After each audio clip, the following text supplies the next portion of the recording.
ወኔ የሌለው ክርስቲያን መሆን አይችልም። ሌሊቱ ያለ ሰዓቱ አይነጋም። በትምህርት ቤት በፈተና ውስጥ ያለም ተማሪ ራሱ ደውሎ አይወጣም። ግማሽ ሚሊዮን ሕዝብ ኤርትራን ያክል ባህር ተከፍሎ ሲሻገር ክርስቲያኖች እባካችሁ ከሃይማኖታችን ዘር እንዳይበልጥብን ተጠንቀቁ።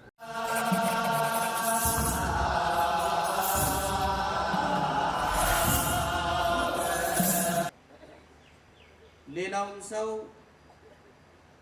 ሰጥ ያለ ሜዳ ላይ እግር የሌለው ሰው ነው።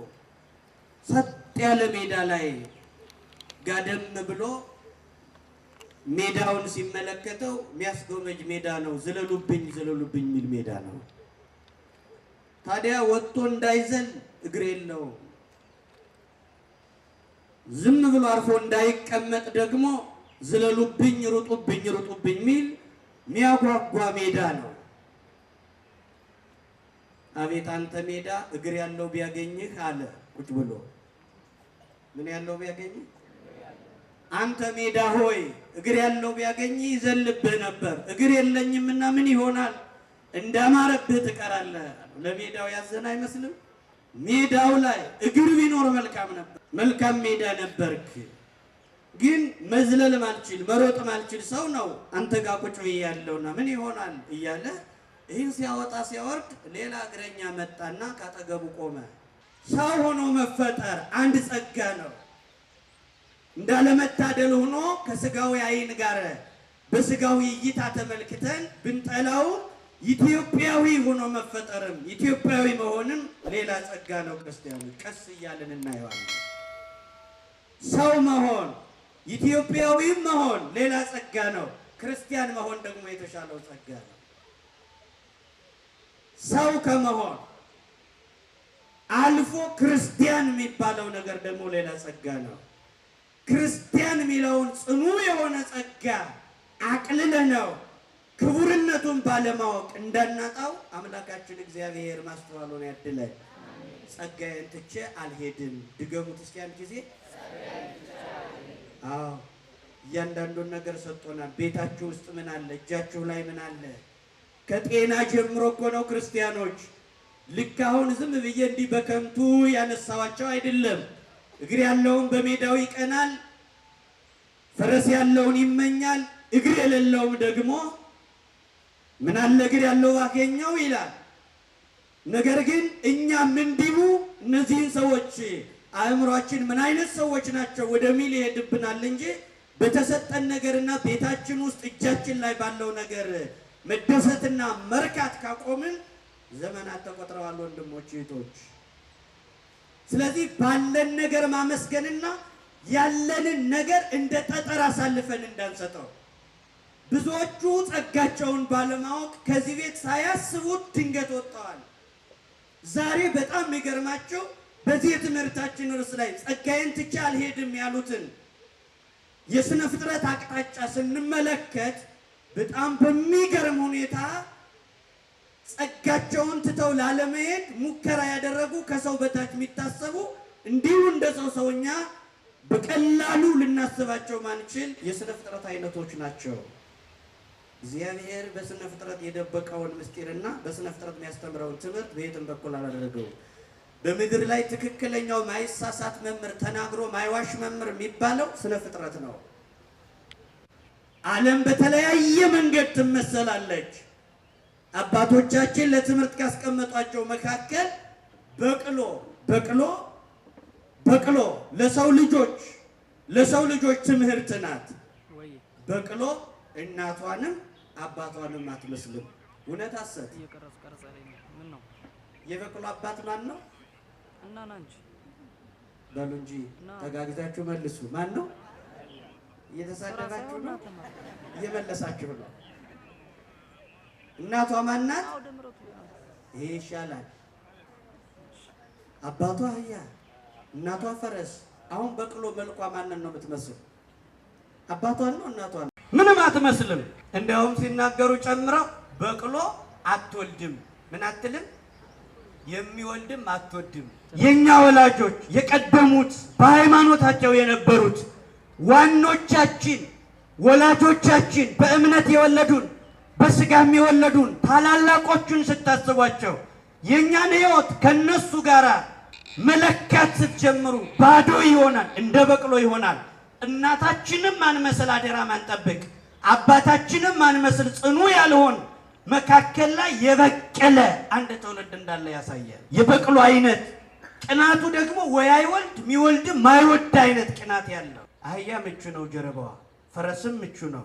በቅሎ ግን ሰበርሰካ እያለች የራሷ አረማመድ እንደ አህያም አትራመድም፣ እንደ ፈረስም አትራመድም። የራሷን መካከል ላይ ስትራመድ ውን ስትል በጣም ላይዋ ላይ ያለውን ሰው በጣም ያሰቃየዋል።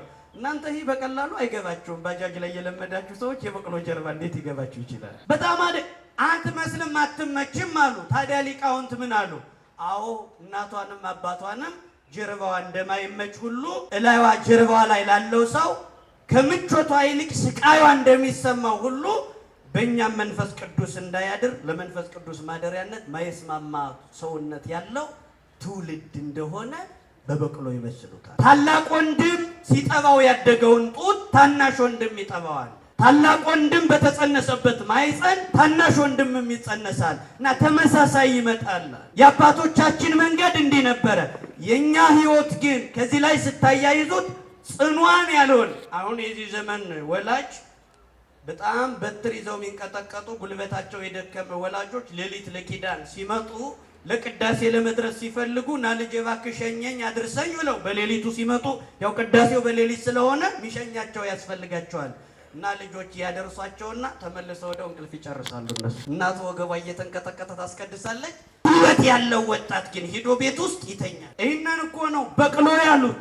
ወላጆቹም እድገት የሚቀራቸው ይመስለኛል። ጥቂት መስተካከል መቻል ያለበት ይመስለኛል። ባለሀብቱን ያያችሁት እንደሆነ ብቻ ይራበው እያለ ስንቅ እየቋጠረ ብቻ ልጁ በስጋ ወፍራም እንዲሆን ግዙፍ እንዲሆን ብቻ ነው የሚያሳድገው በመብል። ስድብ የሚያቆስለው ለስላሳ ትውልድ ነው ያለ። ለስላሳ ልህሉህ የሆነ ትውልድ አለ። ቢሰድቡት ሰውነቱ የሚቆጣ የሚያብጥ ትውልድ ነው ያለ። ከዓለማዊነቱና ከምቾቱ ብቻ የተነሳ ወላጅ ትልልቅ አካዳሚ ላይ ዋጋ ከፍሎ ያስተምራል። ልጁ ከሙስሊሙም ከፕሮቴስታንቱም ከምኑም ጋር በኃጢአት እንዳለ እየተወረወረ ይወድቃል። አይጠብቅም። ሲያሳድግ ምግብ ቋጥሮ ነው ያሳደገው። ልጄ እቺን ምግብ የተቋጠረችልህን ምግብ ጨርሰ ከመጣ ትሸለማለህ ብሎ ነው የሚሰጠው።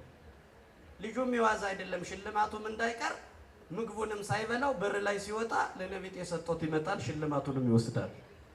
ይህ በቅሎ ነው። የበቀለ ትውልድ ከወላጁ የተፈለቀቀ ትውልድ ነው የምታዩት ወገኖቼ። እግዚአብሔር ወደ ማንነታችን ይመልሰን። ጸጋዬን ትቼ አልሄድም በሉ እስኪ። ጸጋ ነው ክርስትና። አባ ጊዮርጊስ እንዲህ ይላል። አባ ጊዮርጊስ የጋስጫው ሊቅ ምን ይላል? 4 ነገሮች እፈልጋለሁ ጌታ ሆይ፣ 4ቱ ነገሮች መካከል ቀዳሚ እኩን ክርስቲያነ እሰማይ ክርስቲያነ፣ ክርስቲያን መባል እፈልጋለሁ ይላል አባ ጊዮርጊስ። ምን መባል? በመጀመሪያ ከ4ቱ ነገሮች መካከል አደራ እነዚህ እንዳትረሱ። 4 ነገሮች አሉ አለ። መጀመሪያ ክርስቲያን መባል እፈልጋለሁ። ምን መባል? ሰው ከመባል አልፎ ክርስቲያን መባል እፈልጋለሁ ካለ በኋላ ቀጥሎ ወክርስቲያነ እኩን አለ። ክርስቲያን መባልማ ቅጠል ነው፣ ፍሬም ያስፈልጋል። ክርስቲያን መባል ብቻውን አይጠቅምም፣ መሆን ያስፈልጋል። ምን መሆን? ክርስቲያን መሆን እፈልጋለሁ አለ። ተመልሰው ነው ወላጆቻችን የተመላለሱ፣ እኛ እንመላለስ ግን አልተመለሰም ውስጣችን። ወክርስቲያነ አለ፣ ክርስቲያን ሆኖ መዋል አለና ወክርስቲያነ እህድር፣ ክርስቲያን ሆኖ ማደር። እስኪ በሉ እንደምንም በክርስትና ያስመሸነውን ቀን ማታ ላይ እንዳይለውጠን መድኃኔዓለም ይጠብቀን። አዎ ቀኑ እስኪመሽ ድረስ ከጸጋችን ጋር ልንሆን እንችላለን። ሲመሽ ግን ጸጋችን ትተን ልንሄድ እንችላለን። ጸጋዬን ትቼ በሉ እስኪ አልሄድም። እግዚአብሔር ከዚህ ክርስቲያናዊ ጸጋ እንዳንወጣ በቸርነቱ ይጠብቀን። ከኢትዮጵያዊነት የአባቶቻችን ትልቅ መንፈስ የኛ መምህራችን ምን ይሉን ነበረ? ወኔ የሌለው ክርስቲያን መሆን አይችልም ይላሉ።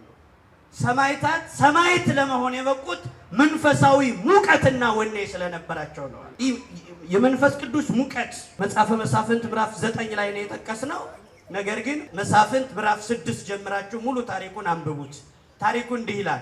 የእስራኤል ልጆች እንደገና በእግዚአብሔር ፊት ክፉ ሥራ ሰሩ ይላል። ኃጢአት ሲሰሩ እግዚአብሔር ተዋቸውና ለ7 ዓመት ለጠላት ሰጣቸው። በጠላት እጅ 7 ዓመት ተላልፈው ተሰጡ። 7 ዓመት ሙሉ ሚዲያማውያን አማሌቃውያን እግዚአብሔር የለሾች እጃቸውን ጫኑባቸው። በእግዚአብሔር ሕዝቦች ላይ ኃጢአት መስራት ጸጋቸውን መርሳት ሲጀምሩ የእስራኤል ልጆች ለ7 ዓመት መከራ ውስጥ ገቡ። እቺ 7 ዓመት እስክታልፍ ድረስ ንቅንቅ አይሉ። ሌሊቱ ያለ ሰዓቱ አይነጋም። የግድ መጠበቅ አለብን 12ቱን ሰዓት። በሕይወታችሁ ውስጥ ያሉ ፈተናዎች እግዚአብሔር ያውቃቸዋል። እነዚህ በእግዚአብሔር የተለኩ 12 ሰዓቶች የጨለማው ደቂቃዎች እስኪጠፉ ድረስ 7 ዓመት በመከራ ውስጥ ናቸው። በመከራ ያሉ ሰዎች እየሰማ እግዚአብሔር ዝም ይላል። ለምን? መከራ በክርስትና ሕይወት ያጠራናል፣ ያነጻናል። ዝም ይላል እግዚአብሔር። ፈተና ውስጥ ያለ ሰው አይወጣም። በትምህርት ቤት በፈተና ውስጥ ያለም ተማሪ ራሱ ደውሎ አይወጣም። ራሳቸው ባለቤቶች እስኪደውሉት የግድ ይፈልጋል። ራስ ደውሎ መውጣት ቢቻል ኑሮ የዚህ ዘመን ሰነፍ ተማሪ ምን ሰዓት ደወሉን እንደሚመታው ታውቃላችሁ። ለተፈታኙ አይደለም የመከራችን ደወል እኛ ከዛ ፈተና እንድንወጣ እግዚአብሔር እስኪነካው የግድ ያን ሰዓት እንጠብቃለን። አያችሁ፣ ሰዓቱ ሳይደርስ አይነካው። መከራውን እንድንችለው የሚያደርግ ጉልበት ግን እግዚአብሔር ይሰጣል። እስራኤላውያን 7 ዓመት በባርነት ወደቁ።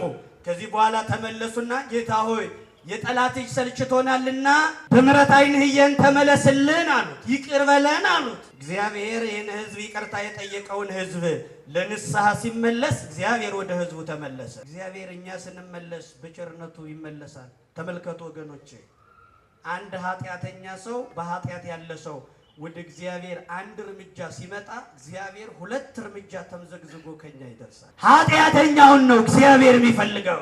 በእናንተ ሕይወት ውስጥ ኪሳችሁ ካለ 1,000 ብር ይልቅ ጠፍታ የተገኘች 100 ብር ምንኛ ታስደነግጠናለች መሰላችሁ። በኃጢአት ጠፍተው የመጡ ሰዎች ከሩቅ ሲታዩ እግዚአብሔር የነሱ ግር 1 እርምጃ ሲመጣ እግዚአብሔር 2 እርምጃ ወደ ኃጢአተኞች ይራመዳል።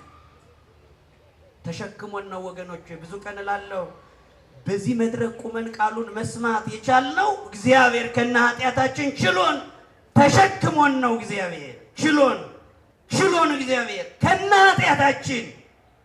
መንፈሳውያን ሰዎች መሆናችሁን መንፈሳዊ ሕይወታችሁን ማደጉን የምታውቁት ሰዎችን ከነ በደላቸው መሸከም ከቻላችሁ ወደ አምላካችሁ እየተጠጋችሁ ነው። ክርስቲያኖች በትንሽ በትልቁ የምትበሳጩ ከሆነ ባልንጀሮቻችሁ፣ የትዳር አጋሮቻችሁ፣ ጎረቤቶቻችሁ በጥቂት በትንሽ በትልቁ የሚያበሳጫችሁ ከሆነ ያን መሸከም ካቃታችሁ የመንፈሳዊ ሕይወት እድገት ቆሟል ማለት ነው። ወደ እግዚአብሔር ከነበደላችን ተሸክሞን ነው።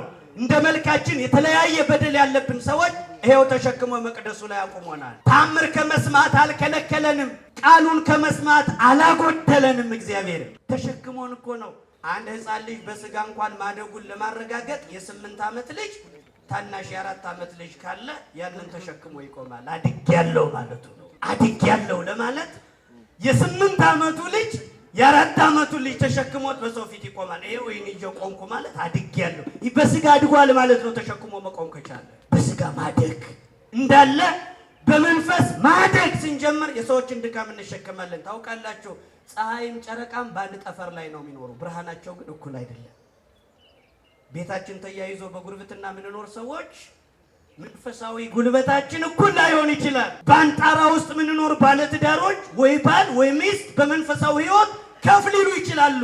የማስቀደስ የቁርባን የተሻለ ጸሎት ለመጸለይ በጾም ለመበርታት 2 ባለትዳሮች በአንድ ቤት እየኖሩ በመንፈሳዊ ሕይወት ሊለያዩ ይችላሉ። ግን ትልቁ ቁም ነገር ለምን በእኔ ልክ አልመጣም ሳይሆን በአንድ ጠፈር የሚኖሩት ፀሐይና ጨረቃ እኩል ብርሃን ካላበሩ በአንድ ቤት ውስጥ የምንኖር ባለትዳሮች እኩል ይሁን ተብሎ መከራ ውስጥ መግባት አያስፈልገንም። ማደግ ነው የሚያስፈልግ። የሚስቶቻችን፣ የባልንጀሮቻችን፣ የጎረቤቶቻችን ችግር መሸከም።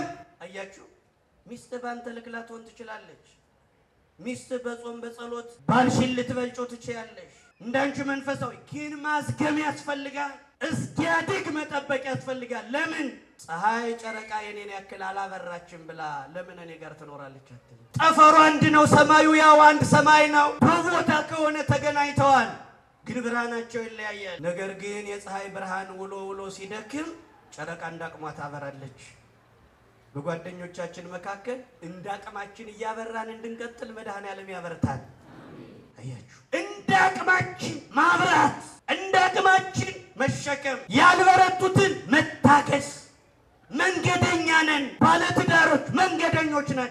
እስኪ በረታ ድረስ ባል ምን ጸጋለው? የሚስቱ ክፉ ክፉ ነገር ከሆነ እንደ ባል ሰሚ የለም። እንቁረብ ካለችው ግን ጀመራት ነገር ነው። ክፉ ክፉ ነገር ከሆነ ግን ወዲያው ነው የሚቀበላት።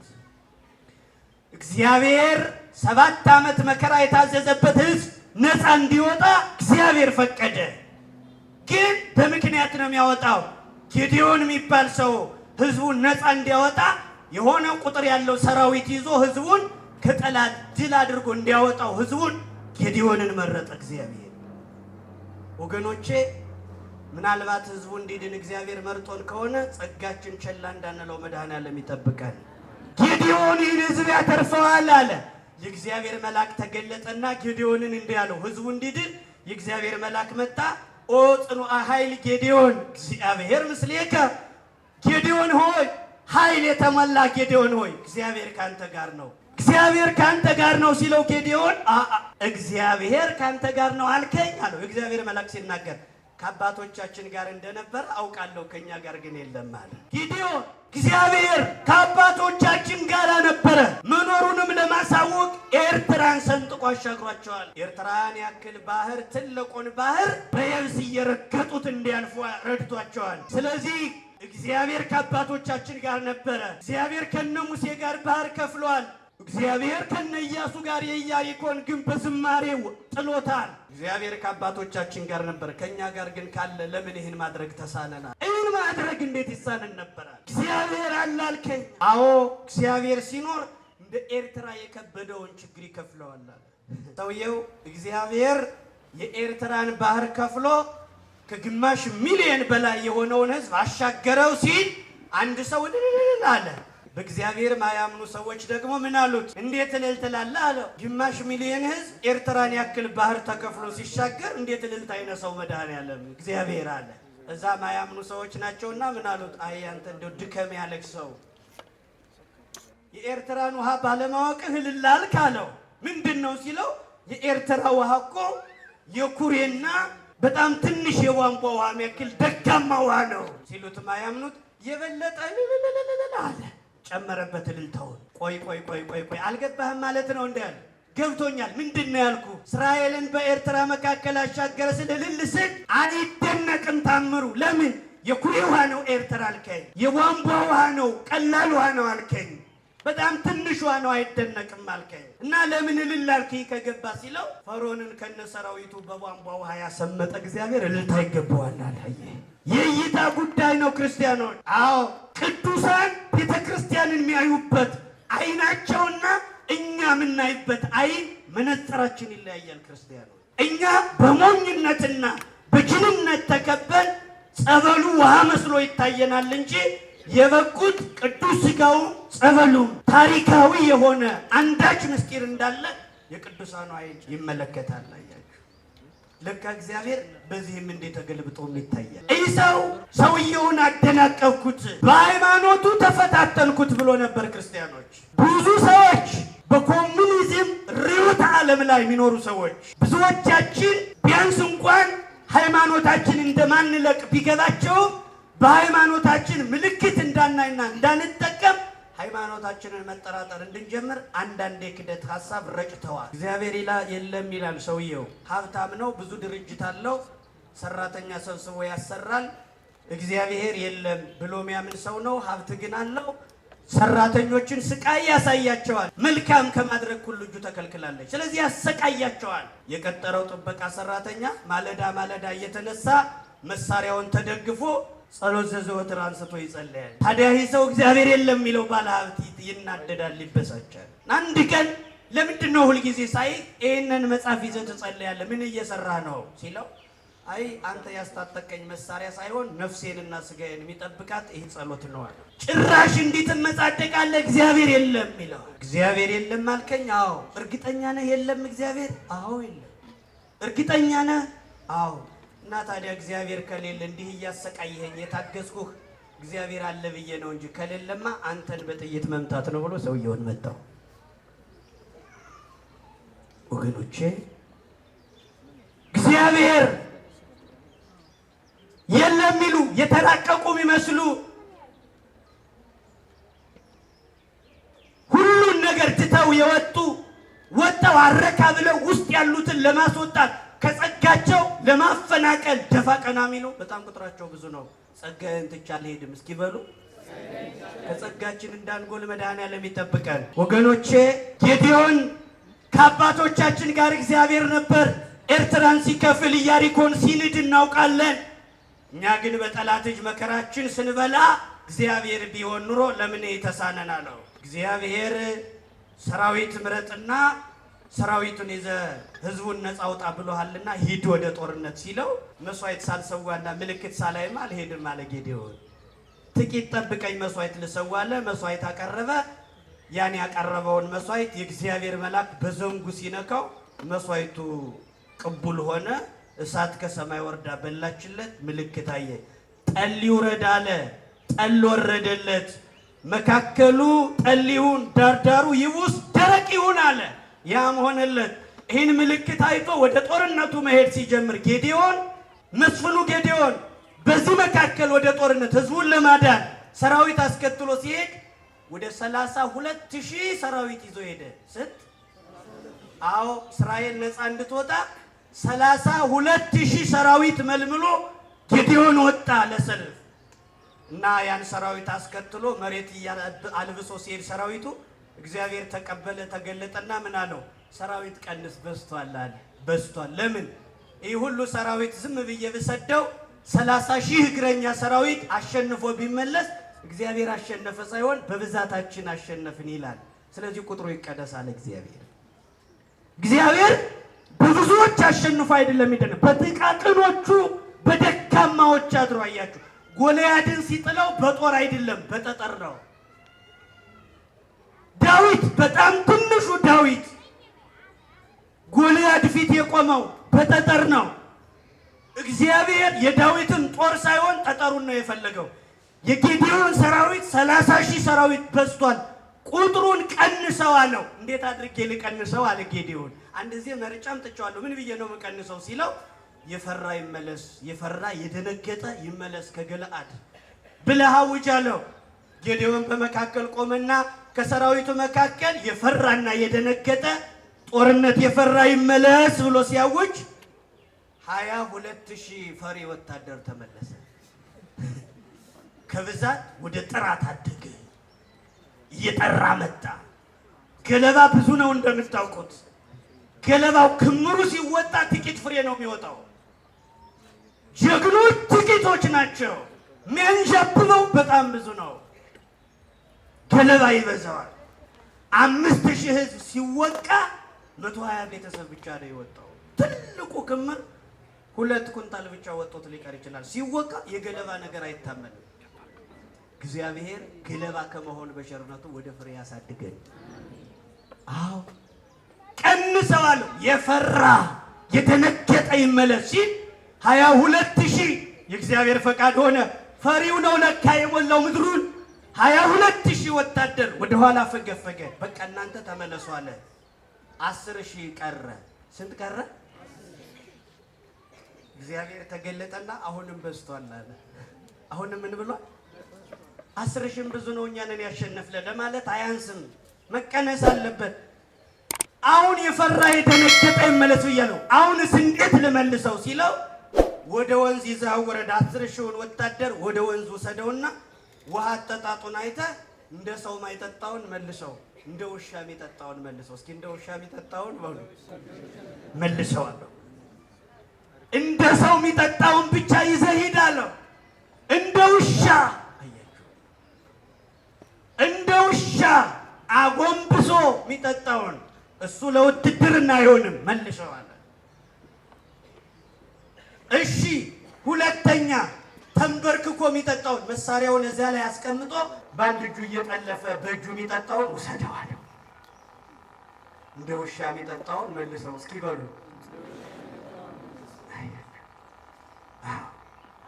ከኋላ ያለው ወገኖቼ ከኋላ የተመለሰው የፈሪዎች የአገልጋዮች ምሳሌ ነው።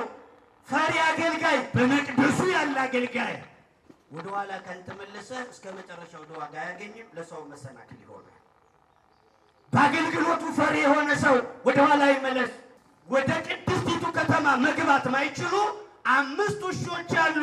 እነኚህ 5 ውሾች ከከተማዋ በር ላይ ቆመዋል አለ። መግባት አይችሉም። በጣም ነውራቸው ግን ወደ ከተማዋ አለመግባት አይደለም፣ ወደ ቅድስቲቱ ከተማ የሚገቡትን የሚከለክሉ ውሾች አሉ። ከማይገቡም ከማያስገቡም ዋልጌዎች፣ በውሻ ከተመሰሉ ክፉዎች፣ ነካሾች እግዚአብሔር ይጠብቃል። እንደ ውሻ የሚጠጣው አይሄድም አለ እግዚአብሔር። መልሰው ወደ ኋላ ወገኖቼ ውሻ ታውቃላችሁ፣ ቤት ይጠብቃል። እውነት ነው። ግን ውሻ ቤት ይጠብቃል እንጂ አንድ ቀን ከቤት ግን አይገባም። ቤት ይጠብቃል፣ እሱ ግን ወደ ቤት አይገባም። ወገኖቼ ማንገባባትን መንግስተ ሰማያት ከመጠበቅ እግዚአብሔር ይርዳል። እንደ ውሻ መሆን ነው ማንገባባት መንግስት ላይ በከንቱ ተስፋ ማድረግ፣ እንደ ውሻ መሆን። እንደ ውሻ ያለውን መልሰው እንደ ሰው ማይበላውን እንደ ሰው ማይለብሰውን መልስ ይላል እግዚአብሔር። ከሰልፉ ይመልሳል። ውሻ ከልክ በላይ ይበላል፣ አቅሙ ሲያቅተው ይተፋል፣ ተመልሶ ወደ ትፋቱ ይሄዳል። የተፋውን መልሶ ያገበሰብሳል። አቅሙን ማያውቅ እኛ እኮ ራሱ አበላላችን። አሁን አንዳንድ ሰው ይሄ ምንድነው አምቦሃ የሚባለው ይዞ ሆዱ እንዴት እንደሚሞላ ስለማይገባው መቼ እንደሚሞላ ስለማያውቅ እኮ ነው አምቦሃ ይዞ እየበተነ ነው የሚበላ። በቃ እንዴት እና የት ላይ እንደደረሰ ራሱ ጥጋቡን ማያውቅ ሰው እኮ አለ ታውቃለህ። እንዲያው ውጥርጥር ብሎ ሰውየው ትንትን እያለው መጣሁ እያለው ወደፊት ሲሰቃይ ጓደኛው አየውና ባካ አንድ ብርጭቆ ውሃ ጠጣበት አለው። ወደ ኋላ እንዲረጋጋ ሲለው አይ አያስጨምርም እንጂ ቢያስጨምርማ ከውሃው ይልቅ አንድ ሙዝ ነበር መጨመርበት። ውሻ እየተጨነቀ ወጣ ስትሉ በተለይ እንዲህ የከተማው ሰው ምን እንደሚል አላውቅም። ወደ ገበሬው አካባቢ ወጣ ስትሉ ወደ ዳር ምን ይላል? ምግብ ከበላ በኋላ መበተኛ ይልና አረቄ ይጠጣል። ለምን ሰበሰበው? የሚበትነው ከሆነ እንደ ውሻ ያለውን መልሰው ጌዲዮን። አዎ እንደ ውሻ ጎንብሶ የጠጣውና መሳሪያውን መሬት ላይ አስቀምጦ የጠጣው ሲታይ ከ10,000 ሰዎች 300 ብቻ ቀረ። እንደ ሰው የጠጣው 300 ብቻ ነው። አሁን ከኛ መካከል እንደ ትክክለኛ ሰው የሚኖረው 300 ይሆን 3000? እግዚአብሔር አምላክ እንደ ውሻ ከመሆን ይጠብቃል። አዎ አለው 300 ሰው ብቻ። 3 ምዕት የሚባሉ 318 ሊቃውንት አሉ። መናፍቃንን በብዙ ነገር ቤተክርስቲያንን የጠበቁ ሊቃውንት። በዚያ ልክ መጣ ጌዲዮን 300 ሰራዊት 300 ብቻ ሲቀር ከዚህ በኋላ ያሉትን ይዘኪዳ ነው እግዚአብሔር 300 ወታደር ይዞ ሄደ። እስራኤልንም ድል አደረገ። እስራኤልን ድል አድርጎ በፈተናው አልፎ ጌዲዮን ህዝቡን ነፃ አውጥቶ ለመሄድ ይህን ካየ በኋላ ጌዲዮንና ሰራዊቱ ከላይ ተራራ ላይ ትልቅ ረጅም ተራራ ላይ ነው የተሰለፉ። እነዚህ ደግሞ ታች ላይ ያሉት ደግሞ የሚዲያን ሰዎች አማሌቃውያን ጠላቶቻቸው ከተራራው ግርጌ ናቸው። እነ ጌዲዮን ተራራው አናት ላይ ናቸው። ችቦ ያበራሉ። ምን ያበራሉ? ጌዲዮን ተራራው ላይ ሆኖ ችቦ ባዶ ማሰሮ ችቦ ያዙበት። በባዶ ማሰሮ ነጋሪትን የምቱ ስላችሁ ትመታላችሁ አለ። መብራት ያበራሉ። በእስራኤል ታሪክ በጣም ይገርም። አንድ ጊዜ ልክ እንደዚህ ተራራ እነ ጌዲዮን እንደተሰለፉበት ተራራ በጣም በቁጥር ትንሽ የሆኑ ሰራዊት እታች ጠላት ስላሉ ተራራው ላይ አንስተው መብራት እያበሩ ይወርዳሉ። ተራራው አናት ላይ ያሉት መብራት እያበሩ ወደ ታች ይወርዳሉ። መብራቱን ያጠፉትና እነዚያው ራሳቸው መብራት አጠፍተው ወደ ተራራው አናት ይወጣሉ። ራሳቸው ናቸው የሚወጡት። ሲመለሱ መብራት አብርተው ይመጣሉ። ሲመላለሱ አደሩ። ይህ ሁሉ ሌሊቱን ሙሉ ሲመላለስ ያደረ ሰራዊት እኛን ቢያገኘን ይምረናን ብሎ ሳይታገል ወደቀ። ሳይታገሉ መጣል። ተመልከቱ፣ አያችሁ፣ አንድ ሰው እኮ በጣም ጥቂት ናቸው እኮ ግን መብራቱን አብርተው ይወርዳሉ፣ መብራቱን አጥፍተው ይወጣሉ። ሲወጡ ሲወርዱ ጌዲዮን ከተራራው ሲወርድ ከተራራው ከፈራ አንድ ብላቴና አስከትልና ያን የጠላት ሜዳ እንቅልፍ ተኝቷልና ሄደህ ሰልለው አለው። ጌዲዮን ብቻህን ከሆን አንድ ብላቴና አስከትለ ሂድ ተባለ። ሲፈራ ጌዲዮን አንድ ብላቴና አስከትሎ ወደ ተራራው ሲሄድ ወደ ተራራው ግርጌ ሲሄድ አንድ ሰው ከጠላቶቹ መካከል ህልም አይቶ ህልም ሲፈታለት ደረሰ። ህልም አይቷል እና ከጠላቶቻቸው መካከል ነው። የሚገርም ህልም አየዋል። ምንድነው ያየው ህልም ሲለው አንዲት የገብስ ጠረሾ ምን አልኳችሁ? የገብስ እንጎቻ ማለት ነው። አንድ የገብስ እንጎቻ ከተራራው ላይ ተንከባላ ስትወድቅ የኛን ድንኳን ስትገፈትረው ድንኳኑም ለመውደቅ ሲንገዳገዳዩ። እንዴት አይነት የገብስ ጠረሾ ናት! ያን የአሕዛብን ድንኳን የምታነቃንቅ። አቤት እግዚአብሔር ምልክት አሳየ። በሌሊት ተኝቶ ጌዲዮን እንደሚያሸንፍ ያ የአሕዛብ ህልሙን አየው። በሌሊት ተኝቼ ግሩም የሆነች አንዲት የገብስ ጠረሾ እንጎቻ ወርዳ ድንኳናችን ስትመጣው ድንኳናችን እሰበር እያለ ሊወድቅ ሲንገዳገዳ አየሁታለሁ። ያኛውም ሰማውና ትርጉሙስ ምን ሊሆን ይችላል ሲለው አይ እንግዲህ ገብስ የደጋ ምግብ ነው፣ ጌዲዮንም አገሩ ደጋ ነው። ገብስ የተናቀ ነው፣ የእንስሳት ምግብ ነው። ጌዲዮንንም እኛ ንቀነዋል፣ ግን በናቅነው ሳይጥለን አይቀርም ብሎ ተረጎመለት። በናቅናቸው ነገሮች ወድቀናል ክርስቲያኖ። ጌዲዮን ህልም ታየለት። አያችሁ፣ ይሄን አየና ጌዲዮን ገጠመ። እኔ መብራት አብሩ ስላችሁ ታበራላችሁ፣ መለከቱን ንፉ ስላችሁ እኔን እያያችሁ ያን ቀንደ መለከት እየነፋችሁ ኃይል ዘእግዚአብሔር ኩናት ኃይል ዘጌዲዮን ኩናት ዘጌዲዮን ኃይል ዘእግዚአብሔር እንዲህ እያላችሁ ችቧችሁን አብሩ፣ ማሰሮውን ስበሩት አለ። ኃጢአትን ሰብረን በመቅደሱ በኃይል እንድንቆም የጌዲዮን አምላክ ሁላችንንም ያበርታል። ወገኖቼ ማሰሮውን ሰብረው መብራቱን አብርተው ቀንደ መለከቱን ነፍተው ከጌዲዮን ጋር ከተራራው ሲወርዱ 7 ዓመት ቁም ስቅላቸውን ያሳዩአቸውን ጠላቶቻቸውን ድባቅ መተው ድል አድርገው ይሩበአም አሉት። ጌዲዮን የልጅ ልጅህ ይግዛል፣ አንተ ግዛል፣ የልጅ ልጅህ እኛን ይምራል፣ ንጉሥ መስፍን ሆኖ ይግዛል አሉ። እኔ ያልገዛችሁ የልጅ ልጆች የማይገዟችሁም እናንተንማ የሚገዛችሁ እግዚአብሔር ነው፣ ነፃ ወጣችኋል አለ። ከሰይጣን ነፃ ሆነን በእግዚአብሔር እቅፍ ውስጥ እንድንሆን ገዣችን ፈጣሪያችን እንዲሆንልን መድኃኔዓለም ይርዳል። ከዚህ በኋላ ጌዲዮን ሞተ፣ ሕይወት ቆመች። ጌዲዮን አለፈ። ጌዲዮን ከተለያዩ ዕቁባቶች 70 ልጆች ወልዶ ነበር። ስንት ልጅ? ከተለያዩ ዕቁባቶች 70 ልጆች ወልዶ ነበረ። የጌዲዮን ልጅ አንዱ ከተለየች ሴት የወለደው አቤሜሌክ የሚባል ልጅ አለውና ወደ እናቱ ዘመዶች ወጣና የምረጡን ቅስቀሳ አደረገ። የምረጡን ቅስቀሳ ቤተሰብ ነን፣ የስጋችሁ ቁራጭ ያጥንታችሁ ፍላጭ ነኝ፣ ስለዚህ ዘመዳችሁ ነኝ፣ አካል ነኝ፣ እኔን አንግሱኝ፣ መስፍን አድርጉኝ አለ።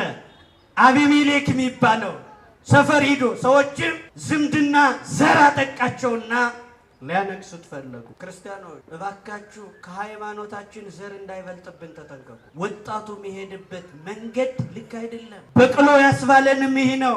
ወላጆቻችን ዘር፣ ቋንቋ፣ ሀገር፣ ብሔር ሳይል ወንዝ ሳይከፋፍሉ ወልደው ከብደው በኖሩባት ሀገር አስፓልት መከፋፈያ አድርገን ዋጋ እየከፈልን ያለን በቅሎ አይነት መልክና ልክ ያለን ሰዎች። አሁን እኮ መጋባት አይችልም ሰው ብሎ ሴት ሲያገኝ ደግሞ ዘር ማጥናት ይፈልጋል። እነዚህ አካባቢ ነው ሲባል እንዴት እዛ ይሆናል ብሎ ጋብቻውን ያቆመዋል።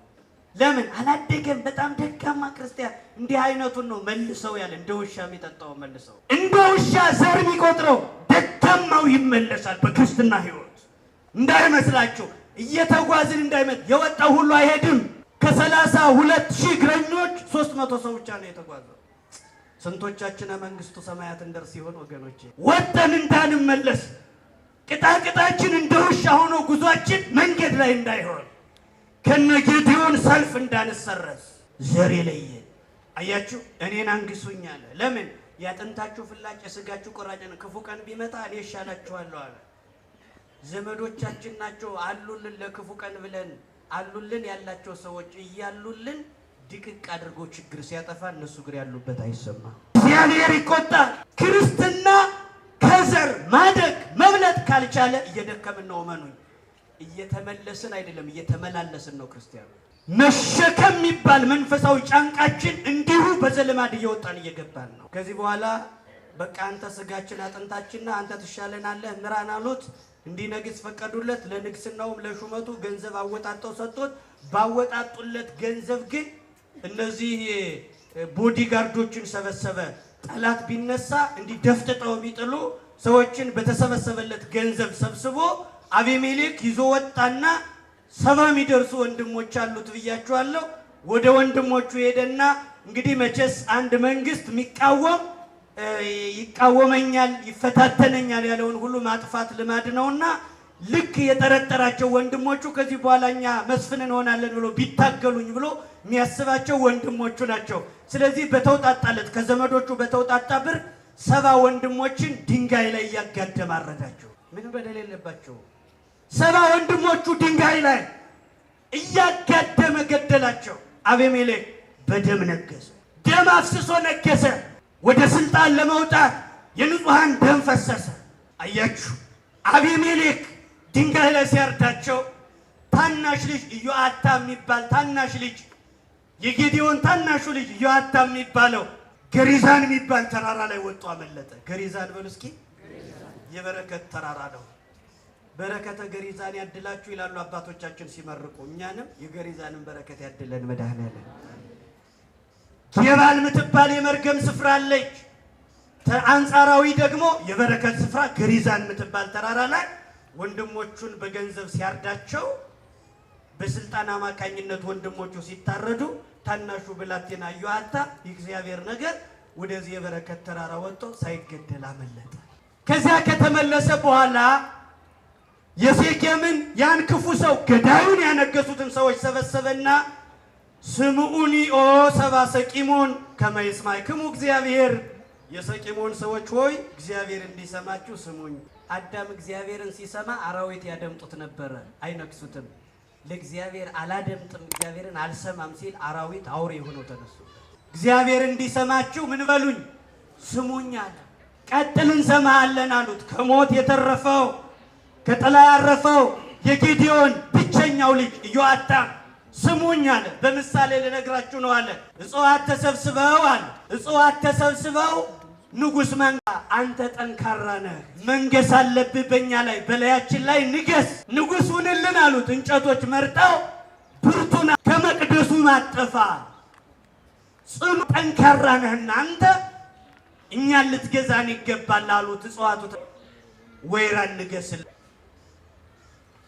በዚህ ጊዜ ወይራ ምን ብሎ መለሰ ይላል መጽሐፍ ቅዱሱን ነጠላውን አንብቡት።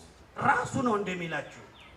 እዛ ወይራ ምን አላቸው ይላል ወይራ እኔ ቅባትነቴን ትቼ ሰው የሚከብርበትን መልካሙን ትልቁን ነገር ትቼ በእጽዋት ላይ ለመንገስ አልሄድም። አሁን ንገስ ከምትሉት ጸጋ ይልቅ ቅባት ሁኜ ሰዎችን ማከብርበት ቤተ መቅደሱ የሚከብርበት ትልቅ ንዋያተ ቅድሳት የሚባሉት የሚከብሩበት ጸጋ ከኔ ጋር ነው። ንግስና የምትሉት ለኔ ካለኝ ጸጋ በታች ነው። ትልቅ ነገር ያደረግንልህ እንዳይመስላችሁ እያገዛችሁኝ አይደለም፣ ጸጋዬን እያሳጣችሁኝ ነው። ጸጋዬን ትቼ አልሄድም አለ ወይራ። አይ ወይራ ልሳካ ሲል አለ ሄዱና በለስ ሆይ እባክህ በላያችን ላይ ንገስ አሉት። በለስን ማንን በለስ ምን አለ ጣፋጭነቴን ትቼ ንጉስ አልሆንም አለ። ጠቅለል ሲል ጸጋዬን ትቼ አልሄድም አልለቅም አትድከሙ አለ። ሌላ አማራጭ ተጠቀሙ። ወይንን ሄዱና ወይን ሆይ በላያችን ላይ ንገስ አሉት። ለሰው ልጆች ደስታ ምክንያት መሆኔን ትቼ ደስታዬን ትቼ አልሄድም። በስልጣን ደስታ አይገኝም። ወይን መሆን በቂ ነው። ሰዎች በእኔ ይደሰታሉ። ለሰዎች ደስታ መሆን ቀላል አይደለም። ሰዎችን ንጉስ ሁኜ ከምጨቁን ወይን ሁኜ ባስደስት ጸጋዬን ትቼ አልሄድም። እስኪ በሉ ጸጋዬን ትቼ አልሄድም። ዛፎች፣ እጽዋቱ ጸጋዬን ትቼ አልሄድም አትድከሙ አለ። አራተኛ እሾህን እባክህ በላያችን ላይ ንገስልን አሉት። በላያችን ላይ ንገስ ሲሉት መልካም ብላችኋል አለ። እኔ እንድነግሳችሁ ከፈለጋችሁ ጥሩ ሐሳብ አምጥታችኋል። ከጥላዬ በታች ረፉ አለ። እሾህ ከምን በታች? አሁን እሾህ ጥላለሁ። ከጥላዬ በታች ረፉ። ቃል ብትገለብጡ ግን ከእሾህ እሳት ትውጣና የሊባኖስን ዝግባዎች ታንድዳቸው አለ። ቃል እንዳትገለብጡ በቃ ሹማችሁኛል አለ ይላል። እንደዚህ ካለ በኋላ ከእሾህ የተጠጋ ይላል ሲደማ ይኖራል። ያ እነዚህ የእስራኤል ታላላቆች ወይን፣ በለስ፣ ወይራ የተባሉት እንደ ወይራ ለሰዎች ደስታ፣ ለሰዎች ጽናት የሆኑት ታላላቆቹ የእስራኤል ዋኖች ሕዝቡን ከስቃይ የሚያወጡ ታላላቆች እነሱ ናቸው ጸጋዬን ትቼ አልሄድም ያሉት። እሾህ የተባለ ግን ወንድሞቹን በደም አፍሳሽነት ገሎ የነገሰው እሾሁ አቤሜሌክ ነው። በጥላዬ ረፉ ያለው በደም ወደ ስልጣን የመጣው አቤሜሌክ ነው። ጸጋዬን ትቼ አልሄድም እስኪ በሉ። እሾህ ግን ጌዴዎን ነው። 3 ዓመት መስፍን ሆኖ ገዛ። ከዛ በኋላ ግን እግዚአብሔር በወገኖች ገሱት መካከል ክፉ መንፈስ አመጣባቸው። አቤሜሌክን አይተህ እንጣህ አሉት። በመካከላቸው መጠፋፋት ሆነ። ለሰዎች መጥፋት ምክንያት ከመሆን በጸጋችን ቁመን ማትረፍ አይሻልም? አዎ ጸጋዬን በጥቃቅን አገልግሎት እግዚአብሔር ወንበር ከማቅረብ ጀምሮ ማይኩን ከማዘጋጀት ጀምሮ የቅዳሴውን ጸበል በማደል ህዝብ ከማገልገል ጀምሮ ታቦት ምንጣፍ ከማንጠፍ ጀምሮ የተሰጠንን ጸጋ ትተን እንዳንሄድ መድኃኔዓለም ይጠብቀን። ቅዱሶ ለማቁረብ ሥጋ ወደሙን ለመፈተት ከታደልነው ጸጋ ባለማወቅ ከጸጋችን እንዳንጎል ይህን ታላቅ አውደ ምሕረት በጅልነት በሞኝነት እንዳናጣው መድኃኔዓለም ይርዳል። እግዚአብሔር ሰው አያጣም። እኛ ግን በሞኝነት የምናጣው በጣም ብዙ ነገር ነው። ጸጋችን አክብረን ባለመያዛችን እግዚአብሔር ለናቅናቸው ሰዎች ጸጋችን አሳልፎ ይሰጠዋል። ትዳራችሁን አጥብቃችሁ ያዙ። ምንኩስና የእናንተ ጸጋ ላይሆን ይችላል። በትዳርም ውስጥ ሰማዕትነት አለና የእናንተን ጸጋ ትዳርነታችሁን ትታችሁ ገዳም ሂድ ልቀቀው የሚለውን ልቡናችሁን አጽኑ። በትዳራችሁ ቁሙ። ለምን? የእናንተ ጸጋ ምንኩስና ሳይሆን ትዳር ነው። አዎ መነኮሳት ባሉበት ጸጋ መቆም ነው የሚሻለው። በቅድስና ያሉት ያን የምንኩስና ያን የድንግልና ትልቁን ጸጋ ትተው መውረድ አይጠበቅባቸው። ባሉበት መቀደስ፣ ባሉበት መጽናት፣ ጸጋን ተጠንቅቆ መያዝ፣ ጸጋን ትቶ ላለመሄድ የጸጋን ጥቅምና ያለንን ነገር ማወቅ። እናንተ ቤት ላይ ያለው በጣም ትልቅ ነገር ነው። ከምትቀኑበት ሰው ላይ ካለው ይልቅ እናንተ እጅ ላይ ያሉ በጣም ብዙ ጸጋዎች አሉ። አያችሁ፣ ወይንን ያስመሰገነው ለሰው ደስታ መሆኔን ትቼ አልሄድም እንዳናጣ ባለማወቅ ብዙዎቹ ትዳራቸውን ትተውታል። በሞኝነት አፍርሰውታል። ሞኝ 3 ጊዜ ነው የሚጎዳው። ስንት ጊዜ? መጀመሪያ ሞኝ የሆነ ቀን፣ ቀጥሎ ሞኝነቱን ጎረቤት ሲያውቅበት፣ 3ኛ ሞኝ መሆኑን አውቀው ሲያሞኙት ይሞኛል። ድቅቅ አድርገው ሽፍቶች አንዱን ሞኝ ድቅቅ አድርገው ገረፉት። እጃቸው እስኪዝል ገረፉትና ከድካም በኋላ ኪሱን ሲፈትሹት 5 ብር ሰበር ምትል 5 ብር ብቻ አገኙበት። እውነትም ሞኝና ጅልና አንተ ለ5 ብር ብለህ ነው እስከዚህ የምትጠብቅ ሲሉት፣ አይ 500 ብር ከጫማዬ ውስጥ ደብቅ ያለው እሷን እንዳትወስዷት ነው አለ። አይ ሞኝ እኮ እንዲህ ነው የሚሆነው። ሞኝ እንዲህ ነው የሚሆነው። አጥብቃችሁ ያዙ እንዳትለቁት። ሳይገባን የወረወር ነው ይበዛል። አሜሪካው አንድ ቻይናዊ መጽሐፍ የማንበብ ልምድ ያለው ሰው መጽሐፍ ያነባል። አንድ ታዋቂ ደራሲ የደረሰው መጽሐፍ እያገላበጠ ሲያነብ መጽሐፉ ምን ይላል? ጥቁር ባህር አካባቢ በጣም አንድ ታምረኛ ድንጋይ አለ። ይሄ ድንጋይ የነካው ሁሉ ወርቅ ይሆናል ሚል አነበበ። ምን ይሆናል? ድንጋዩ ልብሴን ከነካው ወርቅ ይሆናል፣ ቅጠሉን ከነካው ወርቅ ይሆናል። መጽሐፉን ክድን አድርጎ አስቀመጠው። ወርቅ ከተገኘ መጽሐፍ ጋር ማን አይኑን ያጠፋል አለ። ደራሲው ታዋቂ ነው፣ ማይጠረጠር ደራሲ ነው። አዎ ያን ውሃ ፈልጎ አገኘና ድንጋዮች ከበዋል። ብዙ ድንጋዮች አሉ። ድንጋዩ ከሌሎቹ ድንጋዮች የሚለየው ትኩስ ነው። መጽሐፉ ላይ ያነበቡ ድንጋዩ ትኩስ ነው። ምንድነው? ድንጋዩ ትኩስ ድንጋይ ነው። ከሌሎች ድንጋይ ቀዝቃዛ ድንጋዮች አሉ። ይሄኛው ድንጋይ ግን ትኩስ ነው ሚል ነው ያነበበ። ይህ ትኩስ ድንጋይ ነው ያለ ማግኔት ሙሉ ድንጋዮችን እየወረወረ ወደ ባህር መጣል ጀመረ። ሲያነሳ ሲወረውር፣ ሲያነሳ ሲወረውር፣ ሲያነሳ ሲወረውር ድንጋዮች ቀዝቃዛዎች ድንጋዮች ይበዛሉ። እየወረወረ እጁ እስኪዝል ቀኑ አቅቶት ቀኑ ሲመሽ ሄዶ ይተኛል። ነገ ይነሳል፣ ድንጋይ ይወረውራል። ነገረ ስራው ሁሉ ድንጋይ መወርወር ሆነ። ለምን? ወርቅ ነዋ። ትቶት እንዳይተኛ ወርቅ ነው፣ አያስተኛም። ያን ድንጋይ ይወረውራል። ነገም ሲነጋ ይወረውራል። እንደገና መጥቶ ይህን ድንጋይ ሲወረውር በጣም ረዥም ጊዜ ሆነውና ያ ደራሲውም ትክክለኛ ደራሲ ነው፣ ድንጋዩን ያን ትኩስ ድንጋይ ያገኘው። ነገር ግን ብዙ ቀን ከመወርወሩ የተነሳ እጁ ለምዶበት ትኩሱንም ድንጋይ ባህር ጣለው ወርውሮ። እጆቻችን ለምዶብን ማይወረወሩ ወርቆችን ወርውረን እንደ ድንጋይ ይጣልናቸው ጸጋዎቻችን። አያችሁ፣ ይሁዳ ጸጋውን ባለማወቅ ተሰጥቶት የነበረውን ያን ትልቅ የሆነ ጸጋ ይሁዳ ለምን አያውቀውም ነበረ? አያውቀውም። የጸጋውን ከፍታ አላወቀውም ነበር። ካላወቃችሁት ትወረውሩታላችሁ አንድ ቀን። ጸጋዬን ትቼ አልሄድም እንዳይል ይሁዳ በ30 ብር ጸጋውን ትቶት የዘላለም እጦት ያጣው ጸጋውን ከፍታውን ባለመረዳት ነው። ጸጋውን የምናውቅበትን ጥበብ እግዚአብሔር በቸርነቱ ያድለን። ትቼ አልሄድም አለ ቅዱስ ጳውሎስ የሚጠቅሰው አደገኒ ዴማስ ወሆረ ተሰሎንቄ ወአፍቀሮ ለዝንቱ ዓለም ዘይእዜ። የዛሬውን ዓለም ወዶ ዴማስ ጥሎኝ ወደ ተሰሎንቄ ኮበለለ። ለምን? ጸጋውን ትቶ ሄደ። ጳውሎስን የሚያክል ሐዋርያ ትቶት ሄደ። ለምን? ከዚህኛው ጸጋ ይልቅ ኤፌሶን ላይ ማለት ተሰሎንቄ ላይ ያለች እቺ ተሰሎንቄን ምሁራኑ ሲገልጧት ምን ይላሉ? ተሰሎንቄ ዓለም ናት።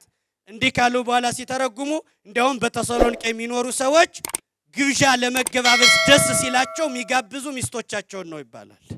ምኖቻቸውን ነው? በቃ ደስ ብሏቸው ወይን ሌላ መጠጥ የመጋበዝ ያክል በዚህ ፈንታ የሚጋብዙት ሚስቶቻቸውን ለሚወዷቸው ሰዎች ይጋብዛሉ። እግዚአብሔር ከዚህ ይጠብቀን።